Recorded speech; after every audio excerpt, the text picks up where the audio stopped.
جملہ میں مجلسوں میں مذاق کے طور پہ کہتا ہوں، وہ افطار کی کھجور اور زیارت وارثہ ان دو کے لیے تو بالکل صحیح جملہ۔ اکثر میں مجلس میں کہتا ہوں کہ لوگ ہمارے پاس آتے ہیں اور ہم تو خیر کیا ایک طالب علم، لیکن بہرحال ایک ہمارا سرکل ہے علماء کا، خطبہ کا، ذاکرین کا، سب سے سننے کو ملتا ہے کہ جہاں مجلس پڑھنے جاؤ خواتین اور حضرات دونوں، عورتیں زیادہ مرد ذرا کم، لیکن بہرحال وہ اپنے مسئلے لے کے آتے ہیں۔ دنیا کی کسی علاقے میں پہنچی ہر جگہ لوگوں کے پرابلمز، کسی کو یہ مسئلہ ہے کوئی دعا بتائی، مولانا کوئی حاجت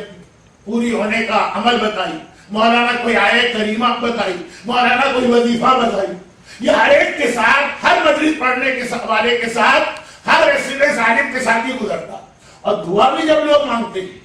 مانگنے سے مطلب جب ہم لوگوں سے آ کے مانگتے ہیں، اللہ سے نہیں، جب دعا مانگتے ہیں کہ مولانا کوئی دعا بتائی،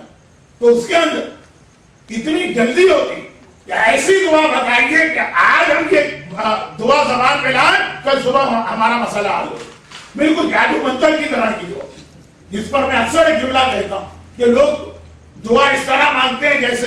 اتنے جلدی اثر ہو کہ جتنے جلدی اثر تو خالی پستول کی گولی کرتی ہے، وہ بھی اگر صحیح نشانے پہ لگائی ہے، ہمارے نشانہ باز میں ادھر ادھر مار دیا تو مرے گا بھی نہیں، سامنے والا تکلیف بھی بڑھ جائے گی۔ تو اس طرح سے دعا نہیں ہوتی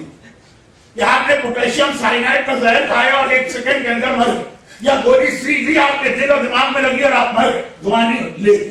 یہ دو دعائیں ایسی جن کے بارے میں اطمینان کے ساتھ کہہ سکتا ہوں کہ شاید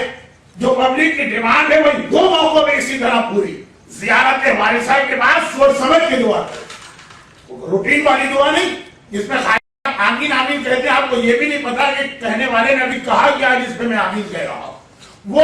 واقعا دل کی گہرائی کے ساتھ ہر زیارت وارثہ کے بعد ایک دعا۔ آج بھی انشاءاللہ زیارت وارثہ ہوگی، جس کی وجہ سے میں اپنا بیان مختصر کیے دے رہا ہوں۔ اور افطار، اس موقع کی دعا اتنے ہی جلدی قبول ہوا کرتی ہے، وہ لفظ تو میں نہیں کہوں گا جو مفاتیح الجنان ایک دعا کے آگے لکھا ہوا، اگر کہ وہ ثابت نہیں ہے لیکن لکھا ہوا کہ راوی نے کہا یہ دعا پڑھو اور اگر فوراً پوری نہ ہو تو میرے اوپر لعنت کرنا۔ میں یہ تو نہیں کہوں گا کہ آپ میرے اوپر لعنت کریں، بہت سارے لوگ اس کے بغیر ہی لعنت کرتے ہیں صبح و شام، لیکن یہ دو دعا ماہ مبارک رمضان کا ہر افطار اور ہر شب جمعہ جب زیارت وارثہ پڑھے، اور اسی کے میں نے ضمناً یہ بتا دی کہ آقا حسین کی زیارت جب پڑھی جائے تو یہی سمجھ کے پڑھی جائے گی جیسے آقا آپ کے سامنے بیٹھے، یہ زری ہے، آپ زری کے سامنے کھڑے، آقا کو آپ دیکھ رہے ہیں، آقا آپ کو دیکھ رہے ہیں۔ شب جمعہ کا دوسرا پیغام دعا، اور جب ایوری شب جمعہ زیارت وارثہ پڑھتے ہی ہیں تو اسی کے ساتھ دعا ملائیے اور دیکھیے۔ برحمتك يا أرحم الراحمين وصلى الله على محمد